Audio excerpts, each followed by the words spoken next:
Let me read you the first stanza and then explain. You know, we French stormed Ratisbon. A mile or so away on a little mound, Napoleon stood on our storming day. With neck out thrust, you fancy how, legs wide, arms locked behind, as if to balance the prawn bro oppressive with its mind. So first ஸ்டான்ஸில் என்ன சொல்லியிருப்பாங்கன்னா, you know we friends stormed Ratisbon. யூன்றது இந்த இடத்துல people are readers, வீன்றது இந்த இடத்துல army soldiers, stormed அப்படின்னா sudden attack, unannounced attack. Ratisbon is a city in Austria. So French army Ratisbon அப்படின்ற சிட்டியை அன்அனௌன்ஸ்டாக அட்டாக் பண்ணிகிட்ருக்காங்க. ஸோ வார் நடந்துகிட்ருக்கு இப்போது. இதை a mile or so away on a little mound, Napoleon stood on our storming day. On our storming day அப்படின்னா the day of the battle. இந்த battle நடந்துட்டு இருக்கும்போது a mile or so away, ஒரு mile தூரம் தள்ளி நின்று, on a little mound, mound அப்படின்னா ஹில்லக், ஒரு சின்ன குன்று, ஒரு மலை மாதிரி ஒரு ரைஸ்டான பிளேஸில் நின்று நெப்போலியன் பார்த்துட்ருக்காரு. வித் நெக் அவுட் த்ரஸ்ட் அப்படின்னா எக்ஸ்டெண்டட் ஃபார்வர்டு, உன்னிப்பாக கவனிச்சிட்ருக்காரு. யூ ஃபேன்சி ஹவ், யூன்றது people are readers, fancy imagine, நம்மளை இமேஜின் பண்ண சொல்கிறாங்க. Legs wide, arms locked behind. So கையை பின்னாடி கட்டிட்டு காலை அகட்டி வச்சு நின்றுட்டு கவனிச்சிட்ருக்காரு என்ன நடக்குது அப்படின்ட்டு. As if to balance the prone brow oppressive with its mind. So இது பார்க்குறதுக்கு எப்படி இருக்குது அப்படின்னா, அவரோட கீனாக அவர் கவனிச்சிட்ருக்கிறது டு பேலன்ஸ், அவரோட மைண்டும் அவரோட தாட் வேவ் ப்ராசஸும் பேலன்ஸ் பண்ணிக்கிற மாதிரி நின்றுட்டுருக்காரு. அவர் மைண்டுக்குள்ளே ஒரு விஷயம் ஓடிட்டுருக்கு, பட் அவர் பார்த்துட்ருக்கக்கூடிய சீனரிஸ் வெளியே பேட்டில் பார்த்துட்ருக்காரு. ஸோ அது எப்படி இருக்குன்னா, இந்த ப்ரான் ப்ரோ, ப்ரான் அப்படின்னா இன்க்ளைன்டு டவுன்வர்ட்ஸ், அதாவது ஏதாவது ஒரு விஷயத்த நம்ம உத்து பார்த்தோம்னாலோ இல்லை எதையாவது சீரியஸாக திங்க் பண்ணோம்னாலோ நம்மளோட புருவங்கள் ரெண்டும் குவிஞ்சிருக்கும். அதுதான் ப்ரான் ப்ரோ. ப்ரோனா ஐப்ரோஸ், அதை சொல்லியிருக்காங்க. அண்ட் அப்ரெசிவ், அப்ரெசிவ் அப்படின்னா ஹார்ஷ், டாமினேட்டிங், ஒரு ரொம்ப சிவியராக திங்க் பண்ணிகிட்ருக்காரு. What will be the result, என்ன நடக்க போகுது, பேட்டில் நடந்துட்டுருக்கு, யார் ஜெயிக்க போகிறோம் அப்படின்றத சீரியஸாக திங்க் பண்ணிகிட்ருக்காரு. அவரோட மைண்டில் ஒரு சின்ன போராட்டமே நடந்துட்டுருக்கு. So this is all about the first stanza. And then let us see the second one. Just as perhaps he mused, my plans that soared to earth may fall, let once my army leader Lannes waver at yonder wall. So just as perhaps he mused. So perhaps na maybe, ஹீன்றது இந்த இடத்துல Napoleon, மியூஸ்ட் அப்படின்னா thought. அவரோட thought process என்ன நினச்சிட்ருக்காரு அப்படின்னா, my plans that soar to earth may fall. That soar அப்படின்னா rise high, ஜெயிக்கிறது. To earth may fall அப்படின்னா தோக்கிறது, ஃபெயிலியர். மை பிளான்ஸ்னால் இந்த இடத்துல யாரோட பிளான்ஸ்னால் நெப்போலியனோட பிளான்ஸ். ஸோ நெப்போலியன் என்ன நினச்சிட்ருக்காருன்னா, அவர் போட்ட எக்ஸிக்யூட் பண்ண பிளான்ஸ் எல்லாம் ஒர்க் அவுட் ஆகுமா, நம்ம இதில் ஜெயிப்போமா ஜெயிக்க மாட்டோமா அப்படின்றத யோசிச்சுட்ருக்காரு. Let once my army leader Lannes waver at yonder wall. Waver அப்படின்னா இந்த இடத்துல அவனோட ஃப்ளாகை பறக்க விடுறது. அட் யாண்டர் வால், யாண்டர்னா ஓவர் தேர், கொஞ்சம் தொலைதூரத்தில், நம்ம அட் சம் டிஸ்டன்ஸுன்னு அர்த்தம் யாண்டர்னா. ஸோ அந்த தூரத்தில் பேட்டில் நடக்கிற இடத்துல நம்மளோட ஃப்ரெஞ்ச் ஆர்மியோட ஃப்ளாகை நம்மளோட லேனஸ்ன்றது யாருன்னா அவனோட மார்ஷல், அவனோட படை தளபதி பறக்க விடுவானா, நம்மளோட ஆர்மி வின் பண்ணுமா அப்படின்றது தான் நெப்போலியன் ரொம்ப சீரியஸாக திங்க் பண்ணிகிட்ருக்காரு. Out twixt. So while he was in a serious thinking, ரொம்ப சீரியஸாக திங்க் பண்ணிகிட்ருக்கும்போது, out twixt the battery smokes there flew a rider. So battery smokes அப்படின்னா புழுதி, ஃபுல்லாக பயங்கர புழுதியாக இருக்குது, ரொம்ப புகை மண்டலமாக இருக்குது. ஸோ அந்த புகை மண்டலத்துக்குள்ளேருந்து தேர் ஃப்ளூ அ ரைடர் அவுட்ன்றதை நான் மாற்றி படிச்சிருக்கேன் மீனிங்காக. ட்விக்ஸ்ட் அப்படின்னா பிட்வின் அர்த்தம். ஸோ புகைக்கு நடுவில் இருந்து ஒரு ரைடர்ன்றது யாருன்னா இந்த இடத்துல ஹார்ஸ் ரைடர், ஒரு குதிரை வீரன் உள்ளேருந்து வரான், வெளியே மவுண்டை நோக்கி தன்னுடைய குதிரையை பயணிச்சுட்டு வர அந்த குதிரையில் வந்துக்கிட்டு இருக்கான். Bound and bound full galloping. So bound and bound, leap and jump, குதிரை ரொம்ப வேகமாக ஓடிட்டு வந்துட்டுருக்கான். ஃபுல் கேலப்பிங் அப்படின்னா அந்த இடத்துல என்ன, ஃபுல் ஃபோர்ஸ், எவ்வளோ ஃபாஸ்ட்டாக அந்த ஹார்ஸை ரைட் பண்ணிட்டு வர முடியுமோ அவ்வளோ ஃபாஸ்ட்டாக அட் த மேக்ஸிமம் ஸ்பீடில் வந்துட்டுருக்கான். யாரை நோக்கி, நெப்போலியன் நோக்கி வந்துட்டுருக்கான். Not bridle drew until he reach the mound. Bridle அப்படின்றது என்னென்னா, நம்ம குதிரைக்கு கடிவாளத்தோட ஒரு ரோப் மாதிரி ஒன்று நம்ம ஜாயின் பண்ணியிருப்போம். அது எதுக்குன்னா to control the speed of the ஹார்ஸோட ஸ்பீடை கண்ட்ரோல் பண்ணுறதுக்காக. ஸோ அதை தான் இங்கே வந்து பிரைடல்னு கொடுத்துருக்காங்க. It is a head gear to control horse, head கியர்னு சொல்லுவோம் அதை. ஸோ அந்த குதிரையை வந்து அதை வந்து நல்லா ஃபாஸ்ட்டாக ரன் பண்ணுறதுக்காக அவனோட பிரைடலை விடாமல் பிடிச்சிட்டே வரான் until he reached the mount.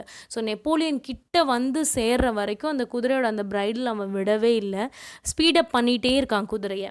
So this is what happened in the second stanza. Now let us third. Off there flung in smiling joy and held himself erect by just his horse's mane a boy you hardly could suspect, so tight he kept his lips compressed, scarce any blood came through.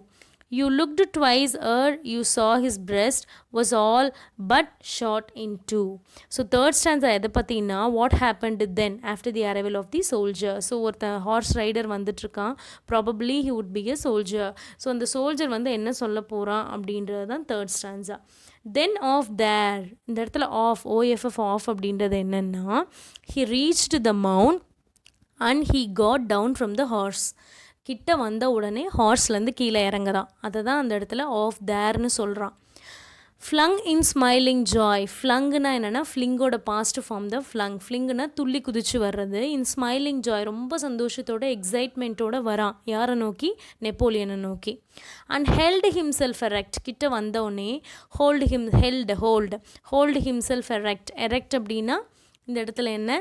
Raised, அதாவது அட்டென்ஷனில் நின்று salute பண்ணுறான். பண்ணினதுக்கப்புறம் by just his horse's mane, அவனோட horse's mane பக்கத்துலேயே நிற்கிறான். He is a boy, he is a young soldier. Horse's mane அப்படின்னா என்னென்னா அந்த குதிரையோட பிடரி, அந்த கழுத்து பகுதியாக தான் சொல்லுவோம். ஸோ பக்கத்தில் நின்றுட்டு யூ குட் ஹார்ட்லி சஸ்பெக்ட், ஏன் நம்மளை இந்த இடத்துல யூன்றது யாருன்னா ரீடர்ஸ் கிட்ட ஒரு விஷயம் சொல்ல வர ராபர்ட் ப்ரௌனிங் த போயட். என்னென்னா we could suspect that he kept his lips compressed, அவரோட லிப்ஸை வந்து ரொம்ப டைட்டாக கம்ப்ரெஸ் பண்ணி வச்சுருக்கான். கம்ப்ரெஸ் அப்படின்னா என்னென்னா இந்த இடத்துல ரொம்ப டைட்டாக க்ளோஸ் பண்ணி வச்சுருக்கான், ப்ரெஸ்டு டுகெதர். எதனால் டைட்டாக க்ளோஸ் பண்ணி வச்சுருக்கான் அப்படின்னா scares any blood came through. So அவன் அடிபட்டு வந்திருக்கான், பட் அது நமக்கு தெரியல, நம்ம இன்னும் அதை அவ்வளோ கீனாக வாட்ச் பண்ணலை. ஸோ அவன் அடிபட்டது தெரிஞ்சிடக்கூடாது, ஏன்னா அவனோட வாயிலேருந்து பிளட் வந்து ஊஸ் ஆகிட்டுருக்கு, வெளியே வந்துக்கிட்டு இருக்கு. ஸோ அது தெரிஞ்சிடக்கூடாது, தன்னோட சீஃப்க்கு தெரிஞ்சிடக்கூடாதுன்றதுனால அவனோட லிப்ஸ் வந்து டைட்டாக press பண்ணிகிட்ருக்கான். Scarce any blood came through. You looked twice ere you saw his breast was all but shot in two. You have to look twice before you saw his breast. So என்ன சொல்கிறான் அப்படின்னா ERE அப்படின்னா பிஃபோர்னு அர்த்தம். So his பிரெஸ்ட்னா chest, அவனோட செஸ்ட்டில் 2 கன் shots இருக்குது. So he was severely wounded. So பயங்கர காயத்தோட உயிர் போகிற நிலமையில் அவனோட சீஃபை நோக்கி வந்திருக்கான் குதிரையில் ரொம்ப வேகமாக. ஸோ இதுதான் நம்மளுக்கு தேர்ட் ஸ்டான்ஸாவில் சொல்லியிருக்காங்க. And then will move on to the fourth stanza. Well cried he, Emperor, by God's grace we have got you Ratisbon. The marshal is in the marketplace, and you will be there anon, to see your flag bird flap his wings, where I, to heart's desire, perched him. The chief's eye flashed, his plans soared up again like fire. Well, cried he. Criedனா shouted, எல்லாமே சொல்லலாம். இந்த இடத்துல well அப்படின்றதுக்கான ஒரு symbolic meaning என்னென்னா it showed as an intensive pain and suffering of a soldier. பயங்கர காயங்களோட கன்ஷாட்ஸோட அவன் உயிர் போகிற நிலமையில் வலியும் வேதனையும் தாங்கிக்கிட்டு ஒரு நல்ல செய்தியாக தன்னோட சீஃப் கிட்ட சொல்லணுங்கிறதுக்காக வந்திருக்கான். ஸோ என்ன சொல்கிறான்னு பார்ப்போம். எம்பரர்ன்றது இந்த இடத்துல Napoleon. By God's grace with the blessings of God we have got you Ratisbon. We won in the battle, அதுதான் இந்த இடத்துல வி ஹாவ் காட் யூ ராட்டிஸ்பன்னு சொல்லியிருக்கான். நாங்கள் போரில் வந்து ஜெயிச்சிட்டோம், உங்களுக்கு நாங்கள் ராட்டிஸ்பன்னை பரிசாக கொண்டு வந்திருக்கோம். The marshal is in the market place is nothing but public place. Marshal இந்த இடத்துல யாருன்னா ஜென்ரல், யார்? ஜீன் லேனிஸ் அவனோட படை தளபதி மார்ஷல் வந்து மார்க்கெட் பிளேஸில் இருக்கார். And you will be there அனோன்னா சூன் அர்த்தம். நீங்கள் கூடிய சீக்கிரம் நீங்கள் அந்த இடத்துக்கு போங்க. To see your flag bird எதுக்காக போகணுன்னா to see your flag bird. Flag பேர்டுன்றது இந்த இடத்துல என்னென்னா ஃப்ரெஞ்சு ஃப்ளாகை தான் சொல்லியிருக்காங்க. ஃப்ரெஞ்சு ஃப்ளாகில் வந்து ஒரு இம்பீரியல் ஈகிள் இருக்கும். ஈகிளோட தான் அவங்களோட ஃப்ளாக் இருக்கும். ஸோ உங்களோட ஃப்ளாக் வந்து அந்த இடத்துல என்னவாயிட்ருக்குன்னா ஃப்ளாப் ஹிஸ் வெயின்ஸ், அதாவது எப்படி ஒரு பறவை சிறகடிச்சு பறக்குமோ அந்த மாதிரி நம்மளோட ஃப்ரெஞ்சு கொடியை நாங்கள் வந்து அந்த இடத்துல நாங்கள் நட்டிருக்கோம். நீங்கள் போய் அதை பார்க்கணும். வேர் ஐ டு ஹார்ட்ஸ் டிசையர், என்னுடைய ஒரு I feel very proud to do this. இதுக்காக நான் ரொம்ப பெருமைப்படுறேன். என்ன பண்ணியிருக்கான்னா பர்ச்டு ஹிம். பர்ச்டு அப்படின்னா என்னென்னா ரெஸ்டட். ஹிம்ன்றது இங்கே யாரை சொல்லியிருக்காங்கன்னா ஃப்ரெஞ்சு ஃப்ளாகை தான் சொல்லியிருக்காங்க.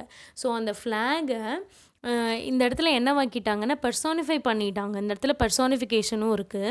பர்ச்டு ஹிம்னா நம்மளோட கொடியை அந்த இடத்துல நான் நிலைநாட்டிட்டு வந்திருக்கேன், அதை நீங்கள் போய் பார்க்கணும் மை லார்ட் அப்படின்னு சொல்லிட்டு தன்னுடைய சீஃப் கிட்ட ரொம்ப சந்தோஷமாக ரொம்ப ப்ரௌடாக வந்து இந்த யங் சோல்ஜர் வந்து அவங்க நடந்த விஷயத்த சொல்கிறான். அந்த விக்டரியை வந்து ரொம்ப ப்ரௌடாக வந்து எக்ஸ்ப்ரெஸ் பண்ணுறான் தன்னுடைய சீஃப் கிட்ட. On hearing this the chief's eye flashed. இதை கேட்ட உடனே நெப்போலியனோட ஐஸ் எல்லாமே வந்து அதுக்குள்ளே அந்த சஸ்பீஷன் குழப்பம் எல்லாமே போயிடுச்சு. ரொம்ப ஹாப்பியாக ஃபீல் பண்ணுறான். His plans soared up again like fire. His plans are worked out again. திரும்ப வந்து அவன் போட்ட பிளான் எதுவுமே வந்து வீண் போகலை. எல்லாமே வந்து விக்டரியில் தான் முடிஞ்சிருக்கு. But 5th stanza. The chief's eye flashed, but presently softened itself as sheets of film the mother eagle's eye when her bruised eaglet breathes. The chief's eye flashed. On hearing the news of the victory, his eyes flashed. அவனுக்கு ரொம்ப சந்தோஷமாயிருச்சு. Chief வந்து ரொம்ப சந்தோஷமாக அவனோட கண்கள்லாம் ஒளிர ஆரம்பிச்சிருச்சு. ஆனால் but presently சாஃபண்ட் it self. திடீர்னு அவனோட கண்களில் ஒரு சின்ன ஒரு சோகம் தெரியுது. என்னென்னா ஆஸ் ஷீட்ஸ் ஃபுல்லாக வந்து கம்ப்ளீட்டாக வந்து கவர் பண்ணுறது. Covers a film the mother eagle's eye when her bruised eaglet breathes. அதாவது bruised அப்படின்னா இன்ஜோர்டுன்னு அர்த்தம், அடிபடுறது. இந்த இடத்துல ஒரு கம்பேரிசன் பண்ணியிருக்காரு போய்ட். என்னென்னா ஒரு மதர் ஈகிள் தன்னோட ஈக்லெட் அடிபட்டிருக்கிறத பார்த்த உடனே எந்த அளவு வந்து ஆதங்கப்படுமோ, எந்த அளவு கேர் டேக்கிங் கொடுக்குமோ, அந்த மாதிரி ஒரு தாய் மாதிரி தன்னோட ஊண்டட் சோல்ஜரை பார்க்குற. இப்போ தான் வந்து அவனோட ஊண்டிங்ஸை வந்து இவன் பார்க்குறான்.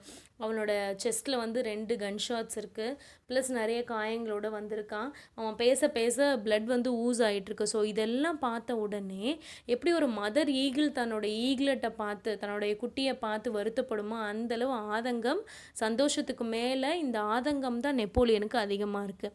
ஸோ யூ ஆர் ஊண்டட் அப்படின்னு யார் கேட்குறான்னாங்க, நெப்போலியன் சோல்ஜரை பார்த்து கேட்குறாங்க. உனக்கு நிறைய அடிபட்டிருக்கு, என்ன ஆச்சு அப்படின்னு சொல்லிட்டு ரொம்ப பதறி போய் கேட்குறாங்க. நேன்றா நே மீன்ஸ் நோ. இது வந்து old English form. Nay means no. So the soldier denied I am not wounded. அப்படி சொல்லாதீங்க my lord. He denied his soldiers pride touch to the quick he said. So சொல்கிறான் நோன்னு சொல்லிட்டு I am killed sire, I am not wounded sire, I am killed. Sire அப்படின்னா என்னென்னா respected chief அப்படின்னா சொல்லுவோம்ல. இது வந்து ஃப்ரெஞ்ச் எக்ஸ்ப்ரெஷன், ஃப்ரெஞ்ச் லாங்குவேஜில் இருக்கக்கூடியது. So I am not wounded sire, I am killed. நான் வந்து காயங்களும் வரல, நான் கொல்லப்பட்டுட்டேன் ஆல்ரெடி. பிகாஸ் இதை எதுக்காக இப்படி சொல்கிறான்னா he felt very proud on giving on sacrificing his life to the nation. இந்த நாட்டுக்காக நான் உயிர் கொடுக்கறதுல நான் ரொம்ப பெருமை பண்ணுறேன் sire. I am killed already அப்படின்னு சொல்லிட்டு தன்னோட சீஃப் கிட்ட சொல்கிறான். ஸோ இவனோட இந்த quick reaction it touched to the pride. So அவனோட ப்ரைடை, நீ காயம்பட்டுட்டேன்னு சொன்னது அந்த சோல்ஜரோட ப்ரைடை டச் பண்ணிடுச்சு. ஸோ அதனால தான் சொல்கிறான், நான் காயம் படலை, நான் காயம்பட்டு காயங்களோட தப்பி ஓடி வரல, ஆல்ரெடி நான் வந்து மரணத்தை சுமந்துட்டு தான் வந்திருக்கேன். And I felt happy on doing this அப்படின்னு சொல்லிட்டு ரொம்ப பெருமையாக தன்னோட சீஃப் கிட்ட சொல்கிறான். இதை சொல்லிகிட்டு இருக்கும்போதே and his chief beside smiling the boy fell dead. அவனோட சீஃப்க்கு பக்கத்துலேயே, அவனோட சீஃப் கிட்டையே சிரிச்சுக்கிட்டே தன்னோட உயிரை விட்டுறனா அந்த young soldier. So thus the poem describes an act of chivalry on the part of a young French soldier. So அந்த ஃப்ரெஞ்ச் ஆர்மியில் இருக்கக்கூடிய ஒரு யங் சோல்ஜரோட சிவால்ரிக் ஆட்டிடியூட், அவனோட கேலண்ட்ரி, அவனோட பேட்ரியாட்டிக் ஃபீலிங்கை இந்த மாதிரி போயமில் டெஸ்கிரைப் பண்ணி போயமில் ரொம்ப அழகாக போர்ட்ரேயல் கொடுத்துருப்பாரு Robert browning. Thus the poem ends.